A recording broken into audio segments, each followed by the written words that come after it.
Hey there, welcome back to White River Homestead. I'm Shy. So we've been working outside all day today. The weather has been beautiful. You've probably seen some of the updates on the fencing and a few other things we did over the weekend. It is Sunday night and I have some tomatoes that I really need to up pot. So I wanted to talk to you guys about that. So when I say up pot, this is what I mean. I started these tomatoes probably about a month ago now. I don't know the specific date, but I started them all from seed, and eventually they outgrow the containers that they are in, and they need to be moved into pots of their own. So, like I said, up potting. Now, when it comes to up potting tomatoes, I am very budget friendly on this, and I'm going to show you a few different options. But basically, here's just quite a few. I couldn't get them all apart, but these are what they look like now that I have grown them from seed and they're ready to up pot. You can see some of these kind of have roots hanging through. They really need to be moved into their own pots. So with tomatoes, they say pretty much after they get their first true leaves, you want to put them into a pot all on their own. So when I sowed these, and you can check out, I'll have a seed starting video here in a couple days that you can check out because I will be starting some more stuff here soon. But when I started these, I put 2 or 3 seeds in each one, hoping that at least one of them germinated. Some of them, like this one right here, there's 2 tomato plants in this one little cell. So I want to separate those and give them each their own space to grow. So once tomatoes get their first true leaves, they're okay to up pot. When they first come up, here's some little babies here I can show you. When they first come up, you have these 2 little tiny leaves. After those leaves, you get these actual tomato leaves. Those are called the true leaves. Once you start to see those, they're safe enough to go ahead and put into a bigger pot. So the few options that I have available are red solo cups, which these are one of my favorite things because they're cheap, they're easy. All you have to do is make sure you have a hole drilled on the bottom. And an easy way to do that is you can put a stack of them together, take a drill with a bit on it and just drill it straight through. That's for drainage purposes. But these are actually all of my solo cups from last year. I reuse just about everything I have as long as it's not broken because I do this on a budget. So that's one option. Another option you have to up pot is plastic pots like this. You can buy these at garden stores. You can buy them on Amazon. I'm sure Walmart and stuff like that have them as well. But I actually got several different ones of these last year when I bought some starts from a local greenhouse. And so I kept them all. After I planted that stuff, I kept them knowing that this year I'd be able to utilize them for up potting. It doesn't have to be circular. Oh, lost one. You can use square ones.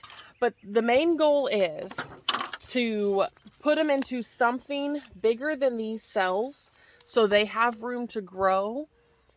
And the way I look at it is I start them in the cells. Once I move them up to these pots or the solo cups or whatever, that's the last place I put them until it's time to go into the ground.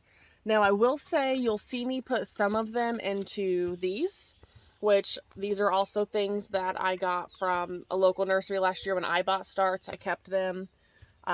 She actually lets us, when you buy a flat, they have this little tray. And so that little tray there fits these perfectly. So I just kept those. I am going to up pot some of these into there, but that is just for the ones that I'm going to be selling here soon. I wouldn't want to keep them in something this size until I plant them because they'd most likely run out of room. But you'll see me up pot into some of these, into some of the solo cups. I like to use whatever I have available. So anything similar to that you can use. And when it comes to up potting, it's pretty simple. You just take, okay, so this is a completely empty, it was aroma tomato last year. but it's just a solo cup. It has the hole in the bottom for drainage. I'm just going to fill it with soil. I'm using Bacto, just like I used for my green stalk. It's my go-to soil. It's simple, it's easy, lightweight, but you're going to fill it all the way to the top. I just kind of tamp it down a little bit, and then I take my finger and just kind of, I call it drill a hole. You just put a hole right there in the middle. Now, so there's a couple different ways you can do this. The first way is going to be if you have a tomato plant that it only has one in the cell. Let me put you down here. So like this one right here, there's only one in there. So we're just going to go ahead and kind of tease the sides of it here. Try to pinch it up. Okay, so this is a B&B Sunrise tomato. I got most of this out. I don't know if you guys can see it, but along this stem here are all these little hairs. These are all little baby roots. These are the first leaves that come up. These right here are the true leaves. So we're just going to take this, we're going to drop it down in this cup, but I need my hole to be almost all the way to the bottom because I'm going to plant this all the way up to this first set of leaves. Top it off with a little bit more soil.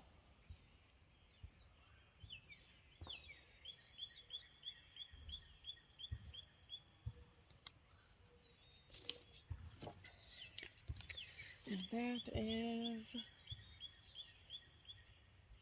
B&B Sunrise. Okay, so I showed you all those little roots. That is why we put it all the way up to these leaves here, because all of that whole stem, those little hairs, those roots are going to take root inside this cup, and that's going to make this whole thing grow so much better in here. So when I go to plant it, I will have all of the root system in this entire cup to plant. It's going to make the tomato plant stronger. If you were to take a tomato plant and grow it and not do anything with it, you just put it in the ground and see what happens, a tomato plant is actually going to fall over and it's going to trail. So that's why these tomato plants have those roots along their stem, because they're meant to actually grow along the ground. We have intervened and figured out better ways to grow tomatoes, so that's why we plant them the way we do. But now, that B&B Sunrise tomato, it's up potted, it's good to go. I'm just going to go ahead and take it and set it over here. And then I'm going to do the same thing with the rest of these. Now, let's say, for instance, you have one of these that has 2 tomatoes. So let's talk about that. So like this one right here has 2 tomatoes in it. I'm going to show you guys what you do if you have more than 1 tomato in that. So we're going to go ahead and get, this one must be a new cup because it doesn't have a label. Okay. And then we'll just grab one more. So first thing you're going to do is, just like I did before, we are going to make our holes.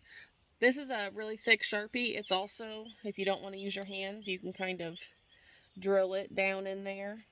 And when I put this soil in, I put it in pretty loosely because I know when I make this hole that it's going to condense the soil along the edges, which is perfectly fine.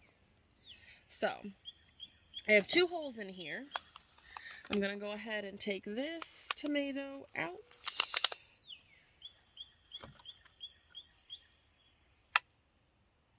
Okay, so we have 2 tomato plants here.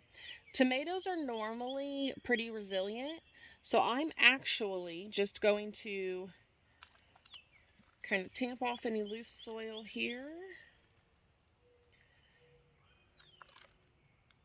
And you're trying to get it down to the roots. That's the goal here, because ultimately you can just kind of tease the roots apart I just kind of twist and turn, shake them a little bit.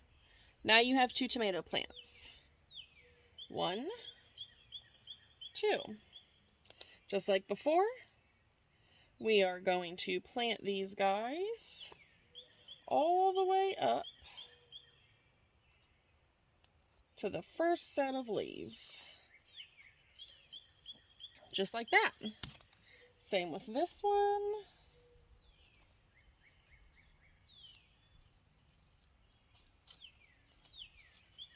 And I went ahead and stuck the tag in there, so I'm not going to write on this cup. But I do need to label this one.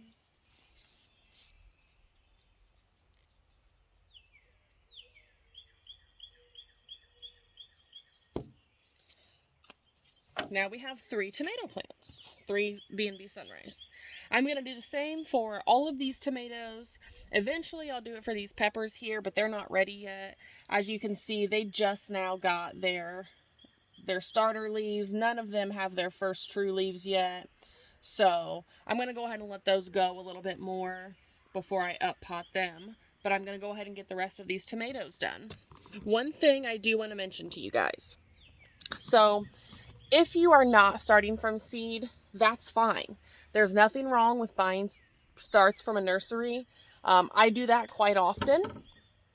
And so let's say you go to a nursery and you see one of these little starter pots and it has 2 tomatoes in it.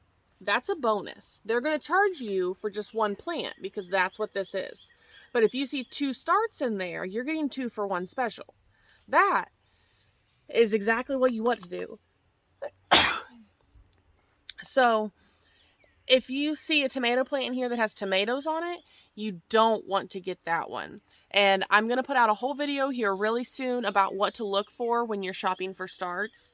Because I know as a beginner gardener, starting from seed can be way too overwhelming. So I absolutely recommend getting your starts from a local nursery. Or if you don't even have a local nursery, you can get them from Lowe's or Tractor Supply or whatever place has starts near you. I prefer local, but I know some people don't have access to that. But I am going to put out a video here probably next week about what to look for on those starts. So that's just a quick tip there. But yeah, so ultimately that's all you do with uppotting tomatoes. So now that I have these in their new cups, I'll do that with all of these. I do bottom water.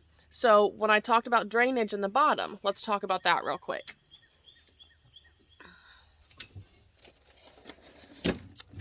I have a bunch of these trays. I bought them from Menards, I think. They're kind of flimsy. Eventually I want to get some sturdy ones, but I can't afford that yet, so we're going with these. So what I'll do is, with my started tomatoes, I will just take all of these cups and I'll set them down in this tray. Once this tray's filled up, I will water it. And I bottom water these, so I will pour the water in the bottom of the tray. What that does is with this tomato plant, the roots learn that the only way they can suck up the water is through the bottom hole here. So they're going to start to grow towards the water.